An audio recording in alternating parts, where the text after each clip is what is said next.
Hey folks, it's Rob Flux here from Property Developer Network, and for those of you who are regular viewers, you would recognise that I'm not in my office at this moment in time. I'm actually in the, beautiful outskirts of Melbourne.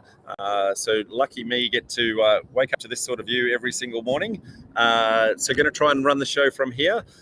Please forgive me, there is a couple of helicopters running around, so if that does distract us, then we'll have to just live with that. Today, we've got a really good topic. We're going to be talking about the rookie mistakes that property developers make when trying to scale their projects in the finance side of things. You see, most of us, when we're start out trying to think that we can do everything in the residential funding space.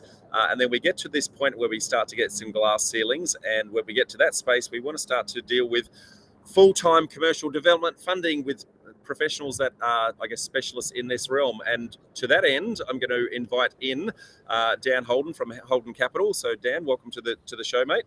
Thanks for having me back, Rob. That's all right. So, mate, you're a long-term, I'm trying to think what the right word is, but almost culprit in this community. So you've been running Holden Capital for 10 years yourself, but you've been in the industry for about 15. Is that correct? 15 years, yeah. So 10 years ago, we started Holden Capital, and I was doing it for about 5 years before that. And 5 years before that, I was actually doing property development. So I was a acquisition and development manager in the residential space for about 5 years, putting together projects and arranging funding. And that's where I realised how vital funding is to getting projects up and running, and hence transitioned into full-time funding and then transitioned into setting up my own business 10 years ago. Yeah, very good. And so you guys have just hit your 10-year anniversary, literally the last fortnight, is that correct? Correct, yeah. We had a big shindig last Thursday to kind of launch the book and celebrate 10 years in business. Yeah, I appreciate the invite to that too, mate, but being in Melbourne, I wasn't able to turn up. No worries. And we've been, celebrating around the country with all of our community as it is. So, and you also have just released a book, which I can see the banner sitting behind you. Yep. And silly me, what I should have actually done is actually put up. So for anyone interested in the book, so Dan is actually giving away the first chapter of that for free. So there's a little link to that here. So if anyone wants to do that, I'll leave that sitting up there for a little while, mate, so that people can copy on that. But what was the reason why you actually wrote the book, Dan?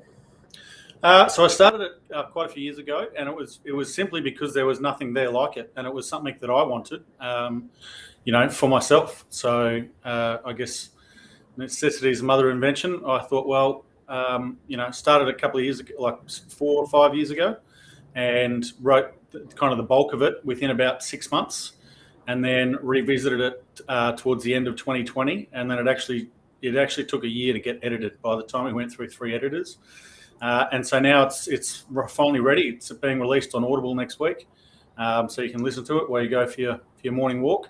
But it's available on Amazon and Kindle right now. We launched it about 2 weeks ago, and it's been Amazon bestseller for Amazon Australia, the real estate section, since it launched. So exciting. Very good, mate. That's a long time to take to write a book. What were the main reasons for you actually wanting to write that? You said you hadn't seen anything out there like it, but what was the primary objective you're actually trying to achieve with it? So a lot of the conversations I've had with property developers over the last 15 years, you find yourself covering some topics time and time again. And so being able to put it all into a book, it's kind of, instead of having a conversation one-to-one, it's actually having that conversation one-to-many, and putting it into a book that people that even I don't know or can't kind of work with on their projects can actually get the benefit of that knowledge. And that was more about just sharing it and not having to, not so much replicate, copy and paste myself, but actually just sharing that knowledge on a bigger scale. And we might try and steal little tidbits for our viewers here to, try and get some glimpses into what's actually in the book with some of the major lessons, and I guess the topic today being rookie mistakes. So I guess our community tends to be the more smaller scale developer that is, starting up at the first part of their journey. And then as they get 3 or 4 projects in, that's when they start to require the services of people like yourself. So I'm sure that you're seeing a lot of people going through that transition specifically, and there'd be some, let's just say, growth pains as they go through that transition. What are some of the things that you see particularly, I guess, people coming to you for their first deal as they're scaling. So it might not be their first deal, but their first deal where they're scaling. Yeah. Yep. Yeah. I think probably some of the things that I see, often a lot of them focusing on things like servicing and income, and debt reduction at the end with pre-sales, and they're so focused on things like that they're used to ticking with the bank. Yet, as a specialist construction lender, we don't necessarily need those things. They're nice to have, but it's not the first, second, and third question. It's tell us about the project. Tell us why you love the project. Why is it, this amazing thing that you're going to spend the next 18 months of your life living and breathing, and talk to us about your passion for the actual project. So I'd say, the initial kind of, like you say, that step up from bank into specialist lender is too much, or overly focused on serviceability and these serviceability partners and all this kind of stuff. It's those kind of things are when you're trying to trick the bank into getting your money, as opposed to a full-time property developer lender like ourselves. Yeah, and so you guys look at things very differently. You're looking at the deal itself, the profitability of the deal, I guess the risk elements that are actually in the deal, those sorts of things. What are some core elements that you'd like to pass on to people in trying to make that switch to say, well, these are the things that we would be looking at, and other lenders like yourselves to say, well, in order for us to assess the deal, these are the things that we want to see hit the books. Yeah, so very simply, I guess one thing that I see people kind of fumble around a little bit too much with is a little bit too much detail up front. It's just, hey, I'm building 10 things or 5 things, and I need to borrow this much money, and they're worth this much at the end, and let's start the conversation there. And where is it? Is it a good location? Is it is the market demand strong? Is there 40 projects in that street just like it, or are you pioneering? Both of which aren't great. So it's kind of, have you done your homework and understand it, and can you, I guess, explain it to us nice and simply? I'm building this many things, and they're worth this much at the end, and it cost me this much to build, and I want to borrow this much money. Great. That just saved 20 minutes of back and forth to understand what you're doing, and can we help you as well? Because sometimes there's some things that aren't on our radar. So getting to the point quickly, and then also, as opposed to telling us about your PAYG income and your serviceability partner, everything, just tell us, I guess, what projects that you've done in the past, and what gives you the confidence that you can overcome issues when they arise, because most projects have issues at some point along the way. Your engineer goes on holiday for a month, and everything's there's always issues that pop up somewhere. So how have you got the I guess the skill set and the knowledge base to overcome those and get the project delivered successfully? And I guess for us as a lender, get us paid back. We know that not every project goes on time, but knowing we're going to get paid back is obviously critical as well. So just focusing on tell us about your project history, and even if it's not you as a principal developer, maybe you are a consultant development manager on something on 10 projects, and then you've done 2 on your own. That's great. Still talk us through that so that we can understand it, and that we can gain confidence in you as the borrower and principal developer that you're going to get this thing delivered and sold and us repaid. So, and that's great, I guess, where they've got that history behind them, but everyone has to do deal number one. So how do you try to, I guess, enable someone to do deal number one, but de-risk it for someone like yourselves to say, well, that's actually, it's doable. It looks like a great deal, but, these are the mechanisms we need to put in place to protect you as a lender. Yep. So I'd say if it's your absolute first project, and I must say I don't know if funded many that it is their genuine first project, because most people in property development usually come from some type of property discipline as a background, whether it's they're a builder, a quantity surveyor, a project manager, a sales agent, whatever. Most of them are coming into it. So if you're a heart surgeon jumping out to do a 10-pack, it's probably a little bit more challenging. But what I do see, I guess, to answer the question, what I do see most people do is bring on board a kind of almost lead development manager. So a project manager will do the project from construction commencement to completion. They're kind of like the builder basher, if you will, and that's their job. Whereas a development manager does a lot more encompassing, including getting planning permits, including like when I was a development manager, I was actually doing the acquisition. So I was actually out there negotiating with landowners, trying to get things to a point before I took it to the developer I worked for. So development management, and also I was doing the sales management on completion. So a development manager is start to finish development manager, as opposed to just a project manager. So I'd say if it's your absolute first time, you might have a great, you might be a heart surgeon, but then you've got a great A&L and a great property portfolio. You've got cash flow, and you're wanting to jump in and do a project. I'd say get a very experienced development manager who can actually hold your hand, or not hold your hand. They're basically running the show, really. If you've got a good one, and there are guys out there and ladies who can do the whole thing start to finish. So it's a point finding a good one, and once you've done a couple like that, where you're the borrower, you're the principal, but you've got a good team around you, that's what would give us the confidence to then go, great, now becoming a full-time property developer yourself. Yeah, or do a couple of smaller ones, I guess, to cut your teeth and Yep. I guess not be trying to do that 10-pack first go, like you said. Do a duplex, do a 1 or 2 subdivision, do something much smaller, which is, I guess, kind of where most of our guys in our community are kind of sitting. Yep. Mate, some core themes in the book, and I have to admit to having not read it cover to cover, but I have certainly skimmed it. Just come out. But some core messages in the book I saw was, I guess, having a good business model. Now, where you see that to play out, I guess there's the business case of the actual development for that one site, but then there's the business model for yourself and your business. A lot of people are, I guess, doing this by almost a side hobby at some point, and they're trying to transition. So getting them to have that really professional business acumen. What are some of the things that you see in that requirement for a business model? What are the things you see in there as a good common traits to have? Yep. Well, I'd probably say it's if you've done a project, or you're starting to do a project, is picking a particular product and staying with that. So that might be, investor townhouses 5 k's from the CBD or 10 k's from the CBD, to then jump into a beachfront $5 million penthouse is, it's kind of sticking to your knitting and getting a skill set of delivering a project or product type and then sticking to it. I see a lot of people jumping around here, there and everywhere trying to do all different kind of things. And definitely there's transferable skills, but in terms of a lower risk, I'd say sticking to a particular product. And to that end also, it's actually just knowing what you won't do.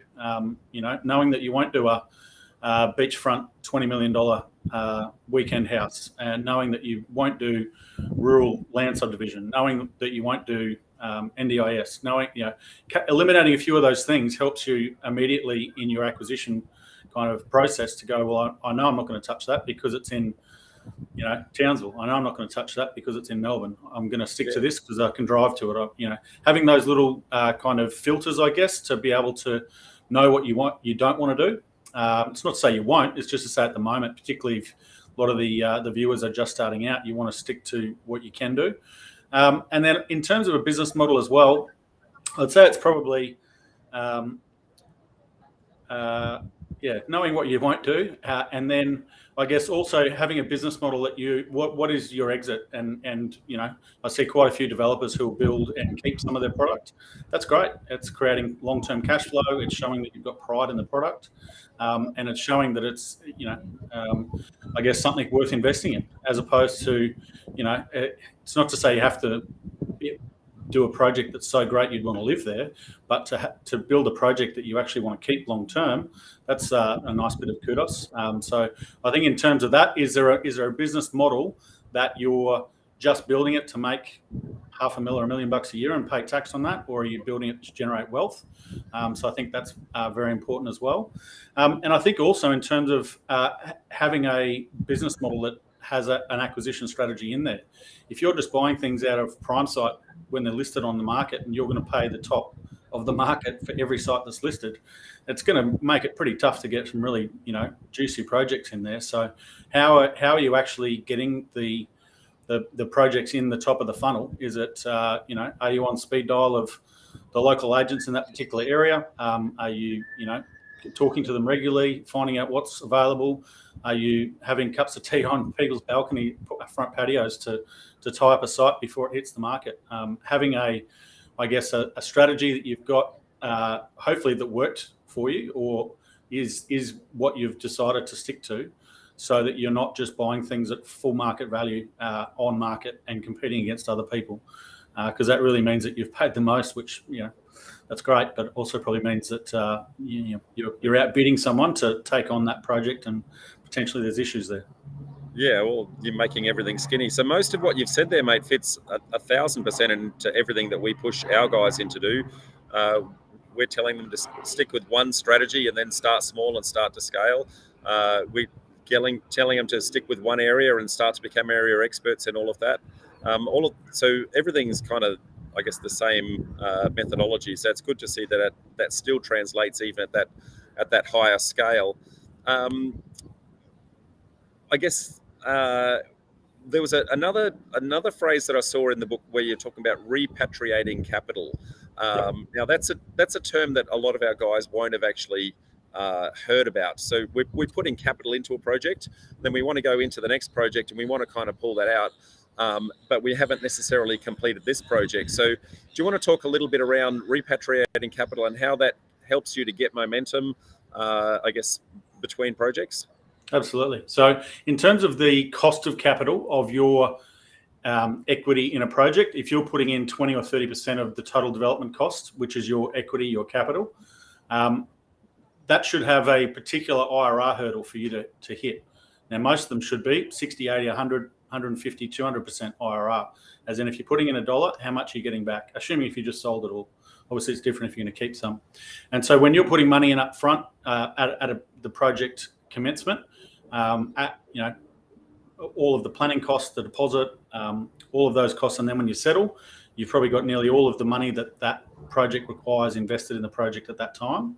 Your IRR should be, when you finish the project, quite high. As I said, it should be pretty much close to 100%. If you're putting in $1 million, you'd hope to get $2 million back.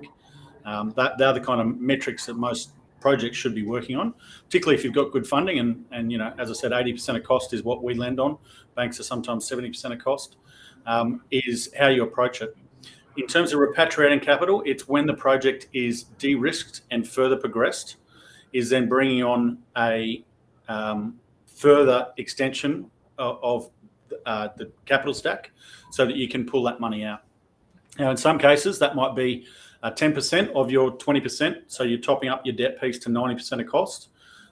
If you've really got a cracking project and it's pre-sold well, it might be 100%. We've done a couple recently where we've allowed the developer to pull all their money back out, but that's because a lot of the risk items were well in the rearview mirror, and we're really just taking on settlement risk of pre-sales and the finishes of a project, as opposed to digging a basement and time getting away from us. So it's repatriating that capital, and in our lender's product guide, we call it reverse equity, and it's actually pulling that money back out of the project when it's further de-risked.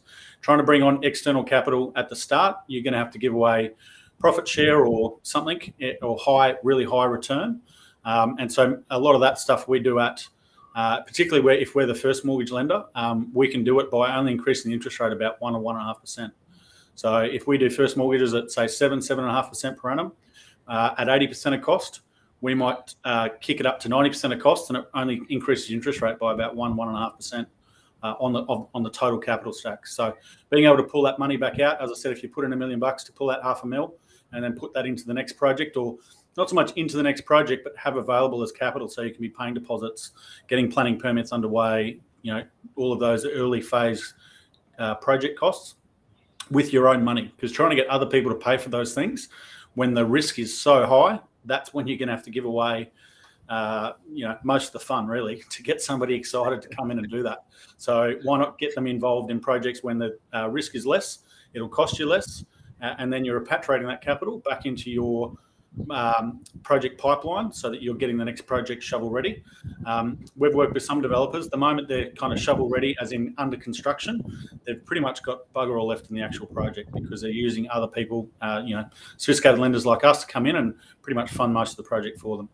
So we do 100% funding, but it's absolutely when it's shovel ready, de-risked, and the borrower could get hit by a bus tomorrow, but we've got a tripartite with the builder. We've got an exit strategy in place, and we're comfortable we're going to get our money back no matter what. So repatriating capital is using external capital at the lower risk phase of the project to then put it back into the early phase of the project where it is higher risk. You should always be using your money for that because otherwise it'll cost you too much and give away too much fun. Very good. Mate, there was a little bit of lingo that we picked up in there. So just for the benefits of our audience, I might go back and pick up on a couple of those key elements. So you mentioned IRR, so internal rate of return. So give our viewers, a little bit of an insight as to what that actually refers to.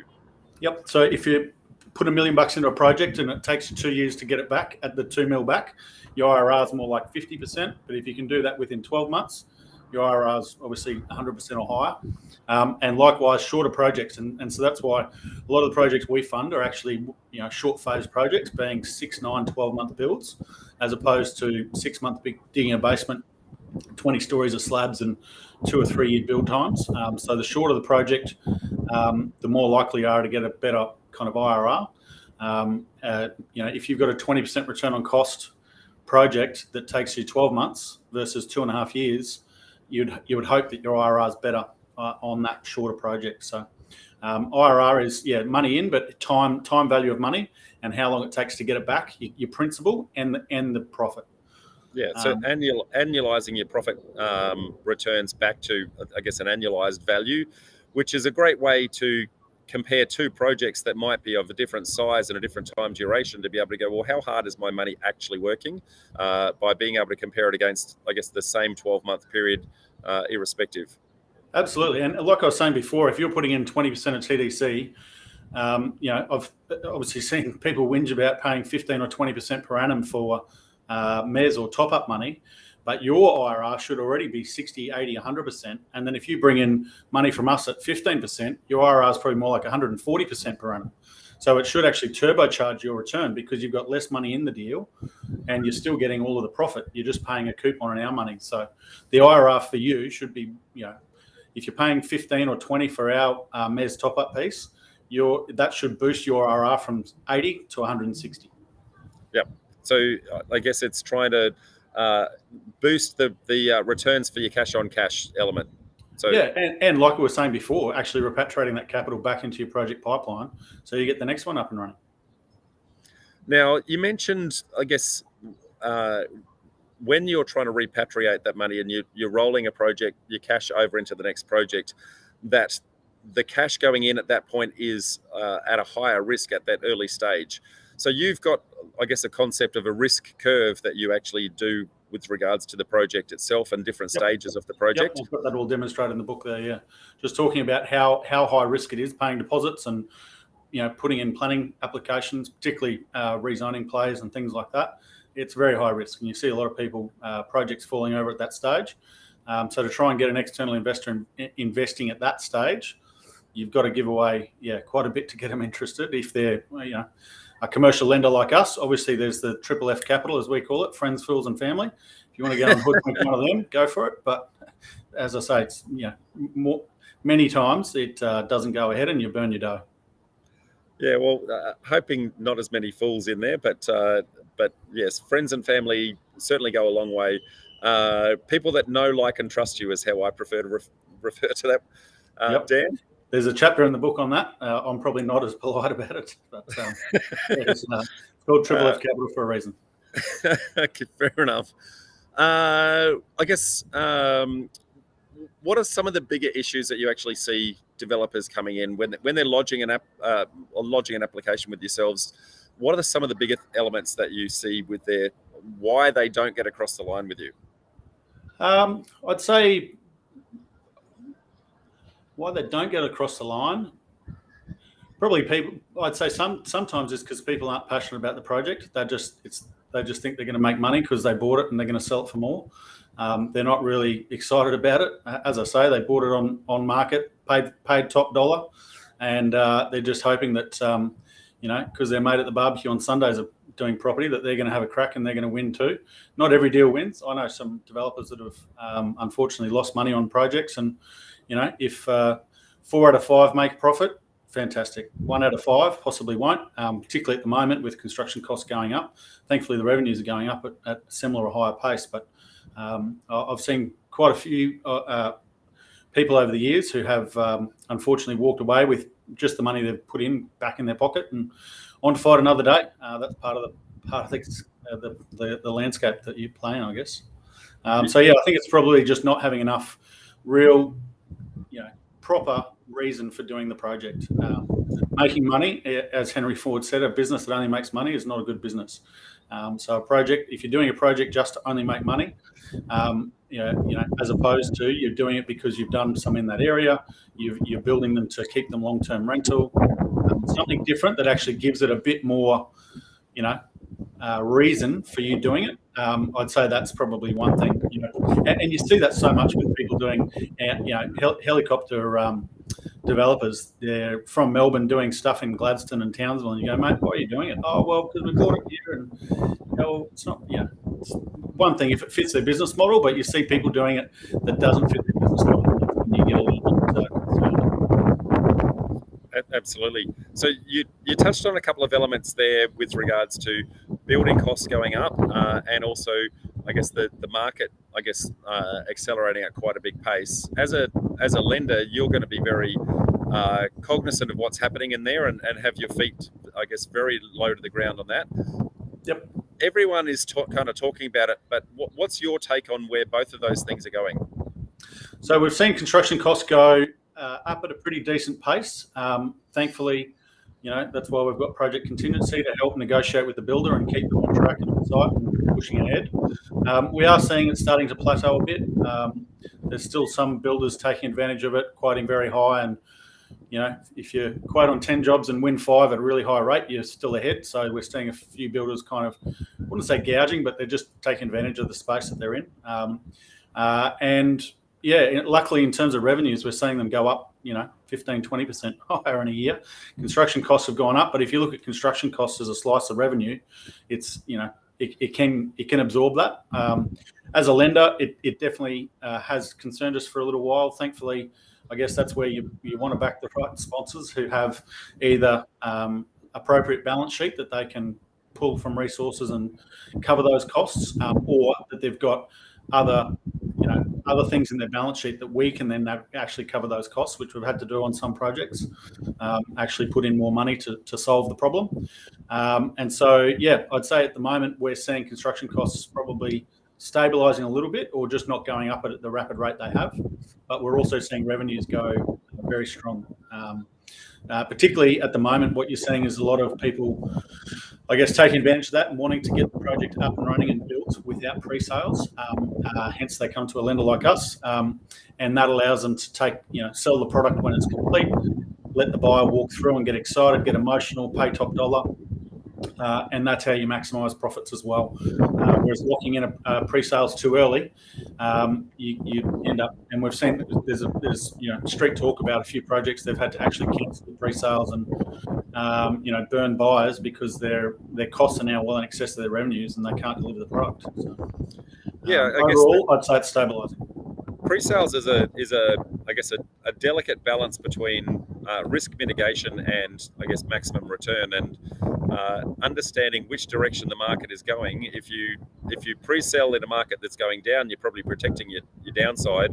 If you're selling it in a market that's going up, you're probably limiting your upside. So having a really good grasp of where the market is critical, and then having a lender that is flexible enough to be able to go with that, and support you when you've got lower pre-sales where the market is in the right direction is great. Yep. Most of the projects that we fund are generally, I'd say, 2 mil to 15 mil. Most of those projects, we're not really seeking pre-sales because they're, as I said, short form construction. So it's mainly 6, 9, 12 months.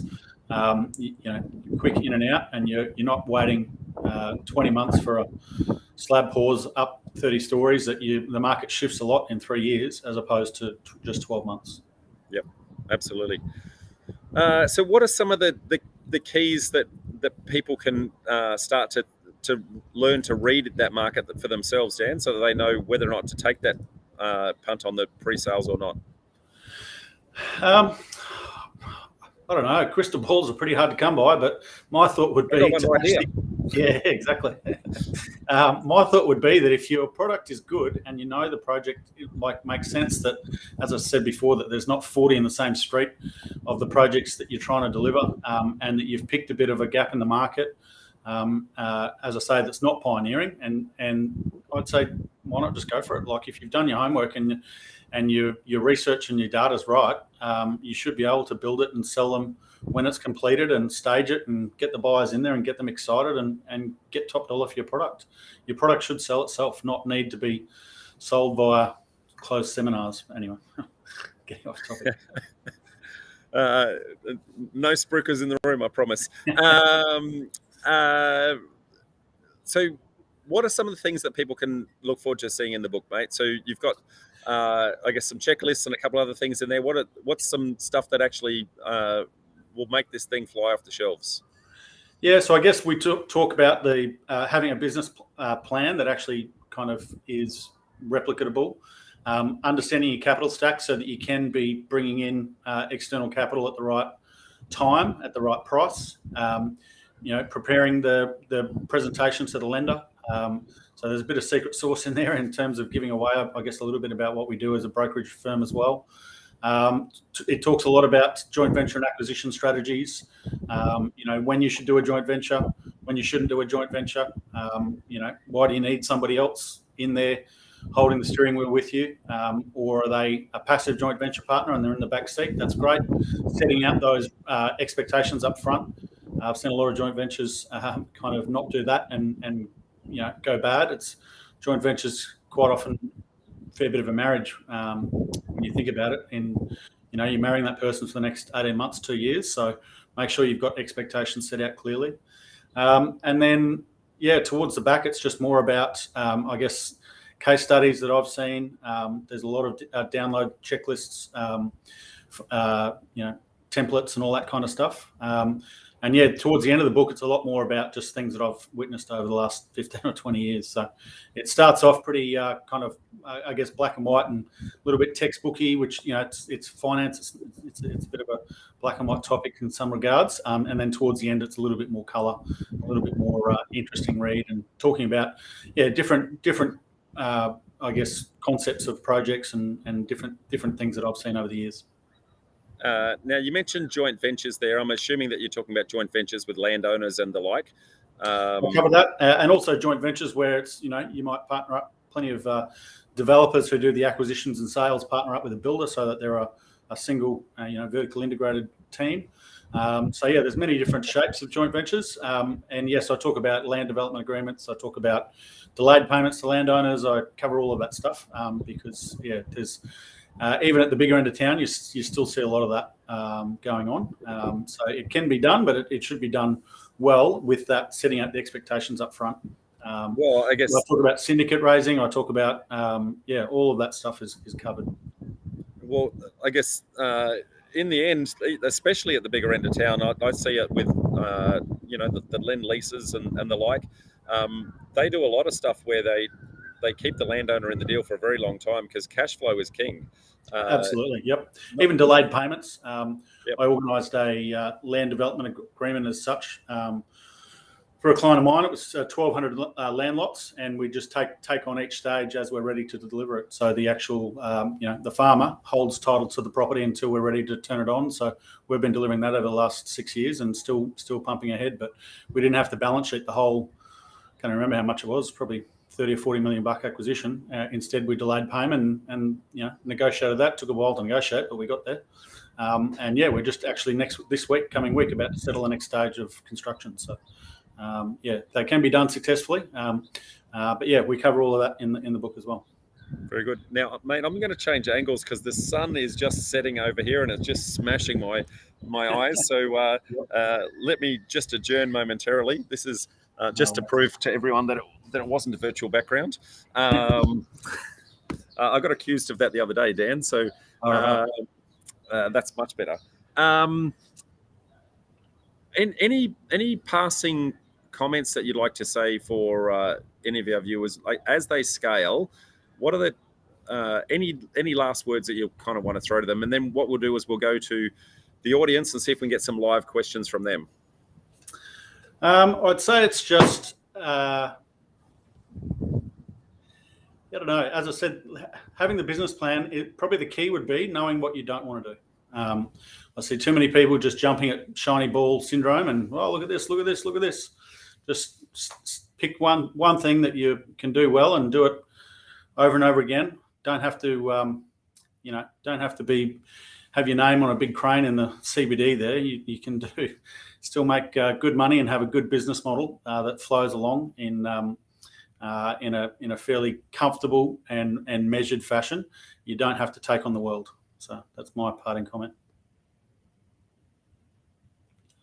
Oh, I think you've gone quiet, mate. Sorry, I accidentally muted myself while I was trying to jump. Mate, I'm just going to try to jump over to Facebook now and see if we can actually grab a couple of questions as we come through. So now, in doing this, Facebook is always a little bit dicey in how that actually comes through. So give me 2 secs. I'm trying to do it from a laptop, not in my normal studio environment. So optimistic that I should be able to get here in 2 secs.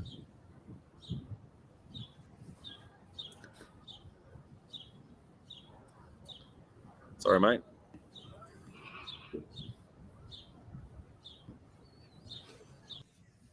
Okay, Facebook.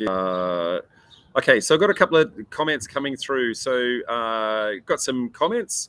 So one from Matt Campbell, I guess a culprit for both you and I, mate, says that you guys is an extension of his team, and outcomes really, really important. And helps him with his delayed payments and approvals way better than traditional banks. And Thanks, I think he high fives you on the fact that that you're commenting on your business plans too.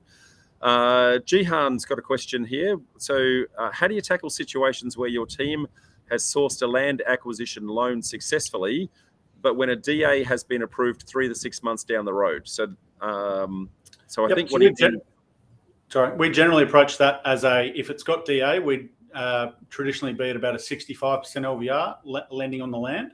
We can do higher, but it's obviously at a higher cost. The starting point 65. We've done some at 75, but the cost is so at 65 LVR, we'd be probably 7.25%, 7.5% per annum. If we were to go to 75 LVR, it's probably more like 8.5%, 8.75% interest rate. Without DA, we'd probably take off 10%. So we'd put in there a risk factor that if the DA doesn't come through or it's not as good as what you're hoping it to be, and we'd probably allow a lot more capitalised interest up front. So we don't do serviced interest. We only do capitalised. And so therefore, if it had DA and you're just waiting on engineering, detail design and BA to start, we'd go 6 months is sufficient. If you still don't have the DA yet, we'd do 12 months worth of capitalised interest. That way you've got plenty of time to get it sorted, or change to Plan B and figure out Plan B. Yep, very good. There's a few other people that have more comments saying hi Rob and hi Dan. People commenting on my lovely view, so thank you for that.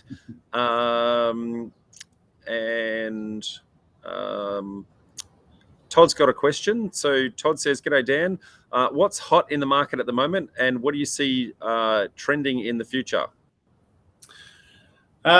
What's hot seems to be the Gold Coast apartment market, but we've steered clear of it because I think it's potentially going to overheat a little bit. And what I see trending in the future is just that 5K ring. I think is just going from strength to strength. Still doing plenty of stuff regionally, as in not within 10Ks of the CBD, but that inner city market, it's just it's going really, really strong, and I don't see that stopping, particularly with the Olympics coming for Brisbane. And in Melbourne, we're doing quite a few projects in Melbourne. We've got about 5 or 6 in Sydney. We've got heaps in Melbourne, and again, it's that probably the 10K ring for Melbourne is still going really well. A question from David that might not necessarily be in your realm, but I'll ask anyway. How do you keep governments on your side in the larger projects? I see a lot of developers, I guess, play that political lobbying angle, and sometimes it works, sometimes it backfires. You end up in ICAC court, but too many boozy dinners and brown paper bags. But some developers do it quite well, and I've been to some of those functions where they try and appease and explain why they're building communities. But it's more at that end where it's they're building full communities and doing those kinds of things, or rezoning plays. If it's just the local council, it's get a good town planner. I was talking to someone the other day in New South Wales. It's apparently just getting really bad. You've got to pretty much go to court straight away as your strategy, which is not good. It's just picking good consultants who know what they're doing and have got runs on the board. Very good. Now, Ben's asked a question with regards to where does Holden Capital themselves actually get their funds from? Yep. So we've got our investor base, which is about 200 people. Probably half a dozen of them, I'd say, are family office, larger style investors or just extremely wealthy people. So the pockets are quite big. Some of them are, I guess, what you'd call BOW rich list style level of wealth. So it actually started about 4 or 5 years ago. We started as a lender. We started as a brokerage firm 10 years ago. We still do brokerage as a lender for ourselves. It's from our investor base, which we started. We didn't kind of go to accountants or anything. It's just people that I know who I've met over my journey. And we just I literally sent an email and said, hey, I'm starting a fund. Who's got spare money? And a lot of developers I've worked with are now retired and sitting on a fair bit of dough. So it's really people, I guess, who trusted me to do it. And now that we've grown, we've now lent over $200 million raised and invested. Never lost any capital. I think our average return's 9.89% across first and second mortgages. So, to not have lost any money and get that kind of return, almost double digits. It's we've actually got about 100 people in our waiting list that we haven't yet kind of dealt with. There's plenty of capital there. Yep, very good. Now, I've got a question from Ben, and I'm not quite sure that just the way he's framed the question that I understand it perfectly myself, but can you solely fund the DA to begin, is what he's asked. But I think what he's meaning is, will you guys actually fund from the DA stage? No. So we're a real estate lender. We lend against real estate. We can't lend money against a DA submission. So that's where your triple F capital we were talking about before. If you want to go and hoodwink someone at a Sunday barbecue, that's probably more up their alley. For us, we lend on real estate. So we have to lend on first mortgage or second mortgage basis. Sometimes we can do it via a caveat, but we're actually lending against real estate. We can't do it at the early phase. Yep. And Ben's got a question. Do banks offer any build to rent development finance? I think they might, but it's at a very low LVR. So we're actually doing 2 ourselves at the moment, funding. One's a 10 pack and the other one's a 10 pack. There you go. And so we're building it with no pre-sales or no pre-leases. And then on completion, when they've got a couple of tenants, they'll revalue it, take it to the bank and refinance it.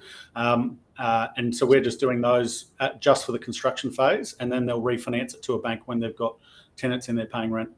But my understanding is they will do it, but at a very, very low LVR. Whereas I think on one of those, we actually did it at 70% LVR. The other one was 65% LVR.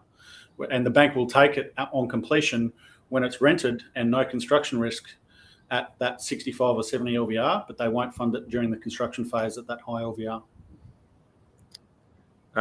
Next question is from Kay. So Kay says, a lot of new developers are very wary of private lending due to some horror stories. What are your thoughts on construction finance / acquisition? Yep, there's plenty of horror stories. I've seen them over my 20 years. I've actually dobbed in a few lenders to the FBAA because I'm just sick of having people come in here almost in tears because they've been screwed over. It's very unfortunate. I guess you've definitely got to ask around, existing previous borrowers. Do your homework. We've seen particularly post-COVID where people are trying to get a return on their money, and heaps of lenders have set up shop. They've been around for 5 minutes. The challenge there is that they don't know what to do when something goes wrong, and they'll probably just throw the book at you. So dealing with someone who's been doing it a while and who hasn't lost money There's a few lenders that have come out and already lost money in the first year or two, which is pretty easy to do if you're a bit cowboy. So as a developer, you might go, great, they're a new lender, they don't know what they're doing. I'm going to hoodwink them into lending me too much money or something like that. But the problem is that the moment you've got a challenge, like at the moment, construction costs going up dramatically, are they going to be there to support you, or are they just going to throw the book at you? And I think that's the challenge that you've got in choosing a lender is what are they going to do? And it's not in the fine print how they're going to act when you've got a problem. It's how they communicate with you on a kind of daily basis when you've got an issue. Do they just say that's your problem? We'll apply default rates now that you've got an issue, or do they roll up the sleeves and try and help you get it solved and get the project finished? Yep, absolutely. Next question from Vince, and it looks like our last question. So, how are more experienced developers treated that have successfully executed over 10 years plus, treated or advantaged over less experienced developers? I.e., do you give them different interest rates, loan-to-value ratios, line fees, all that sort of thing? Yep. So it would be more around the gearing at the lower rate. So our typical, I guess, off-the-shelf product is 65% LVR at about 7.25%, interest rate. If it was an experienced developer, we might be comfortable to go to 67 or 68, 69, 70%, which allows them to put in less capital, or taking on bigger projects without any or many pre-sales. So there's definitely some flexibilities applied. Unfortunately, we're not a bank. We don't lend at 4%. So if I tried to raise money from my investors at 4%, I'd probably get crickets back. It's private lending is generally 7 to 10% per annum. So that's what it's kind of like the price is the price. But yeah, it's more flexibilities around gearing. It might be flexibilities around once they get a few sales. Like I say, we'll increase that extra kind of 10%, give them some money back, and maybe that only adds 1.5% interest rate to the total capital. So little things like that allow them to repatriate their capital, get onto the next project. We've got one developer we've funded probably 15 projects with, and we do that consistently. As soon as we get to a certain part of the project, we'll increase and give him some money back so he can get the next one going. And it's not kind of pre-arranged. It's just that it's happened almost every time. So getting a good relationship with them is with a lender who you can communicate well with and can turn things over for you quickly. That's a key part as well. Very good. Well, mate, that was our last question. So just letting everyone know again about the fact that I guess your book is out there and that they can download the first chapter of that for free just by following on the link below, mate. It has been a pleasure having you on board, Dan. I guess we've tic-tac across each other's podcasts now and have been hanging around each other for a while. So thank you for your time and thank you for sharing everything with the guys. Thanks for the invite, Rob. Appreciate it. No worries. Until then, folks, we'll come back to you next week for our last Sunday session of the year. So bye for now.